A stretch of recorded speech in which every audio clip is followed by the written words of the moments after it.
Hi everyone, I hope you're all doing well and thanks for being here. This is another timeless reading that's for somebody out there.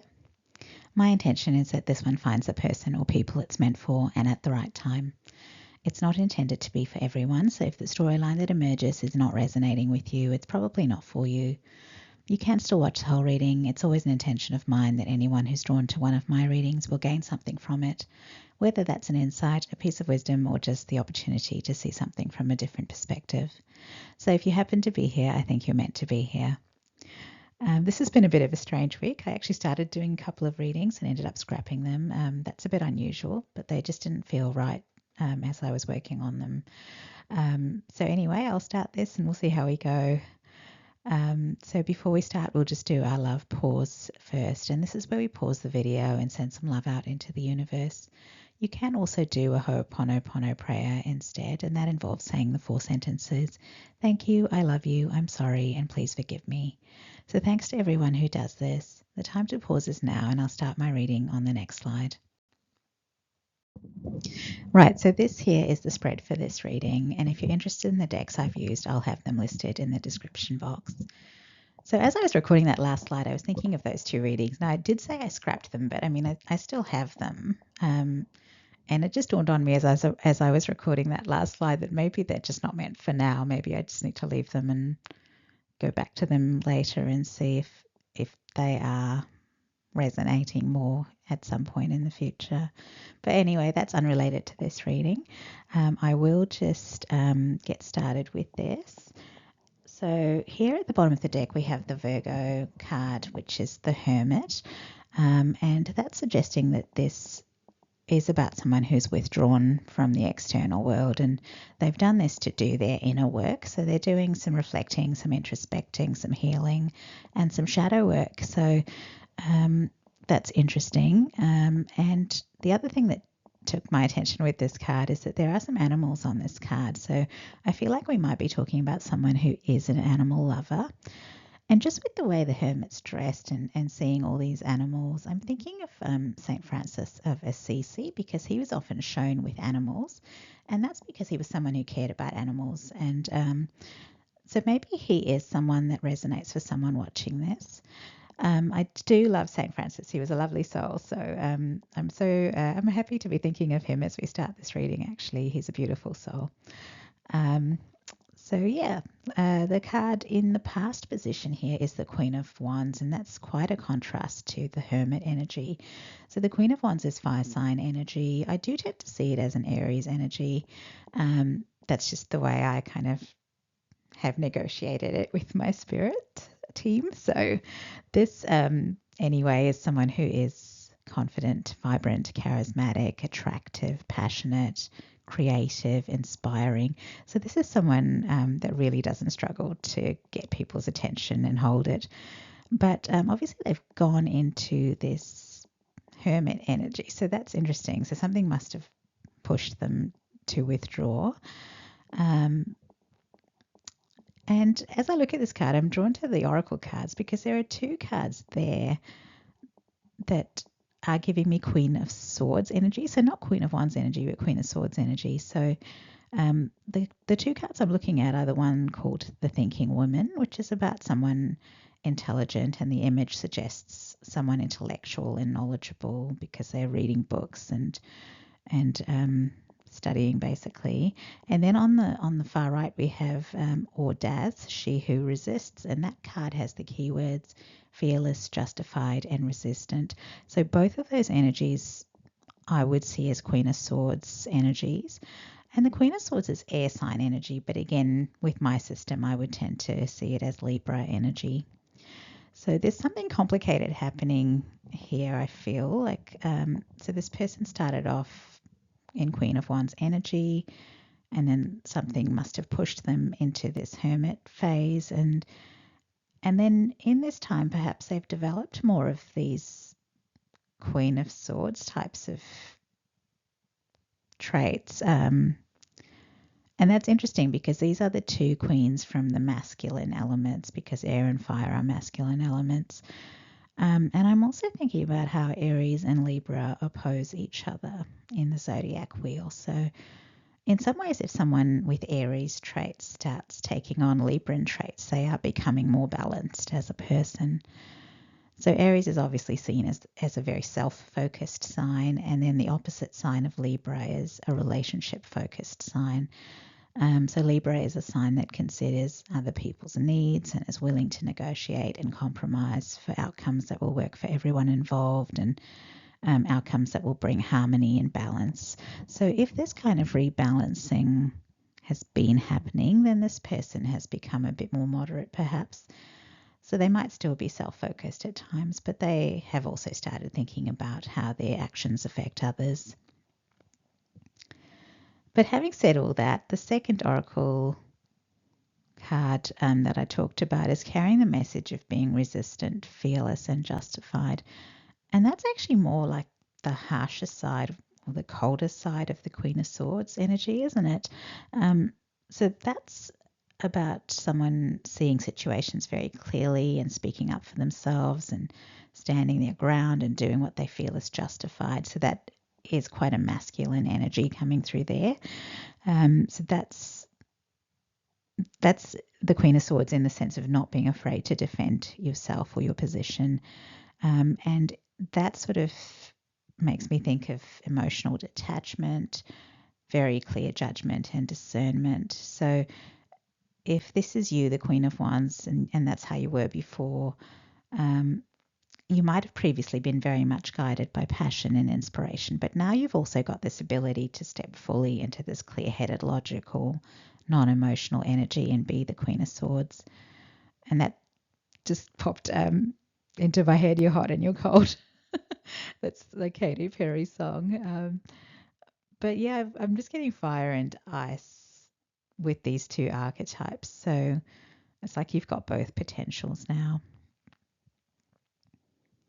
The card in the present position, we've got the Lovers card, which is Gemini energy. And that's quite funny because Gemini is the sign of the twins, and it's a sign that we associate with a dualistic nature, which is perhaps what you've got now. But the Lovers card is actually about being heart-based in the choices that you make. So looking at this card again, we have a nature scene with animals on this card, but it's very different to that Hermit card, isn't it? Because we've got a couple here on this card. So it might be that you're meeting someone else who has similar values and interests, like you've gone into this hermit retreat phase, but you've managed to meet someone else who's in that energy as well, I guess.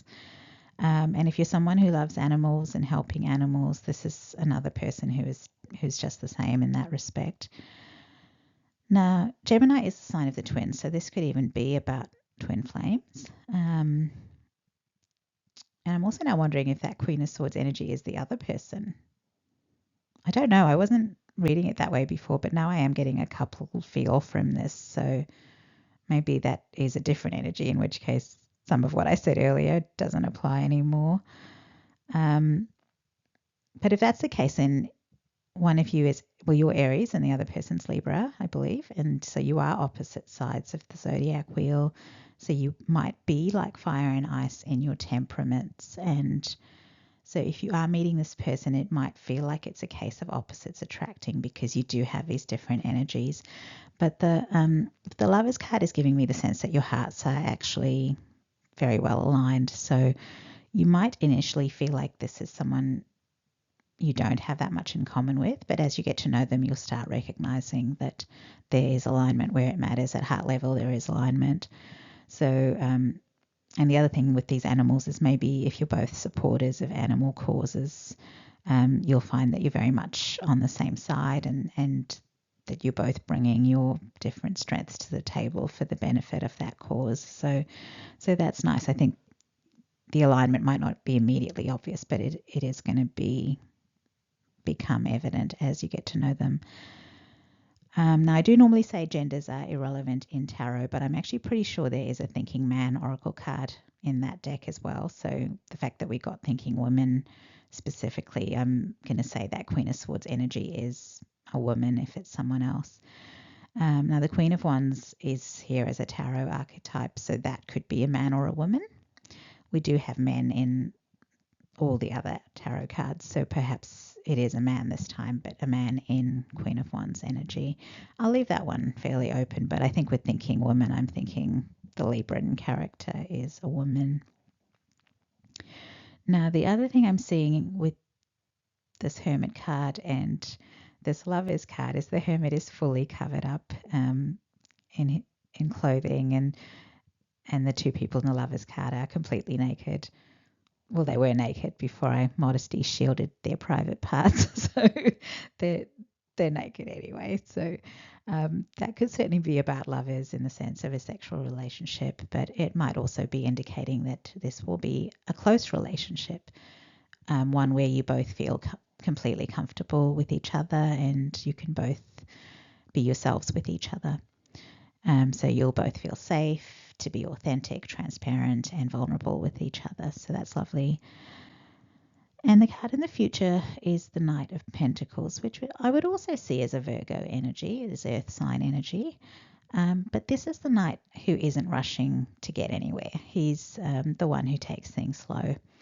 And that might be saying that this connection will develop slowly, progress slowly, or if it's like that thing where you're working on something together, it might be that that is the thing that progresses slowly. But I do like the Knight of Pentacles. He moves slowly, but he knows what he wants and he's committed to accomplishing it, and he won't give up. So he'll see things through to the end.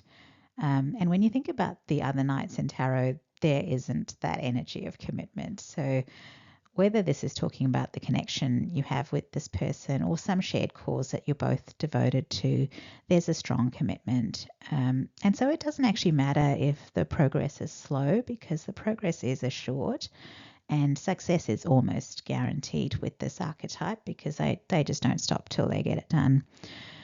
Now, if we were dealing with those other knights who are the faster knights, you might feel like you're making rapid progress and everything's going great, but then they might lose interest and find something else that they want to focus on, and then it all fizzles out. So definitely I'm seeing this Knight of Pentacles definitely as a good energy to have in this future position. The last oracle card here is the Tulip card, and it has the keywords devotion and charm. And I feel like that's a reassurance for anyone if they're thinking that this connection is going to be dull and charmless. It will actually be lovely. And it's a red tulip. And I guess if we were talking about a red rose, we would think of it as a symbol of love and romance. And there's no reason for a red tulip to represent anything else. It's the same color, and it's a bloom as well. So I think there will be love and romance. So if you're thinking this is going to be blah, I don't think so.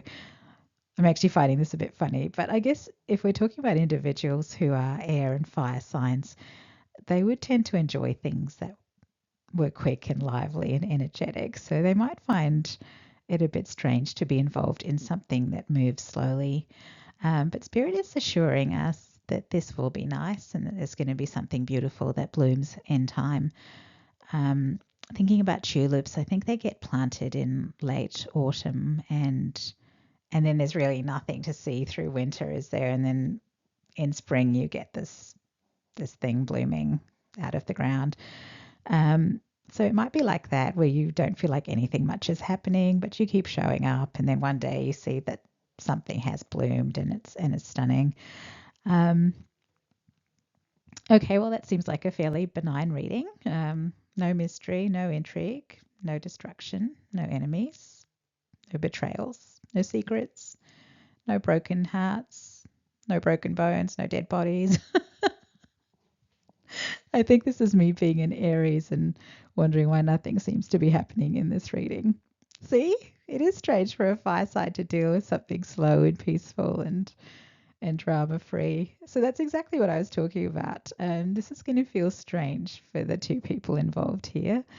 One a fire sign and the other an air sign, but that's actually a good thing. And maybe the point that's coming through here is that perhaps previous relationships might have been of the fast moving kind, and there might have been a lot of action and drama and passion and upheaval, and they might have crashed and burned in a spectacular fashion. So those previous relationships, I mean, maybe there was a lot going on, but those relationships aren't going to end with beautiful tulips. And as I say that, I'm picturing those Dutch tulip fields, because I guess the Knight of Pentacles, he's typically shown sort of surveying an agricultural plot of land that has been ploughed and it's ready for planting. So that could be what we're talking about here. You know, the kind of life that you end up getting is a life where that vacant land ends up covered in flowers, and that's a beautiful life, really. So you won't regret it.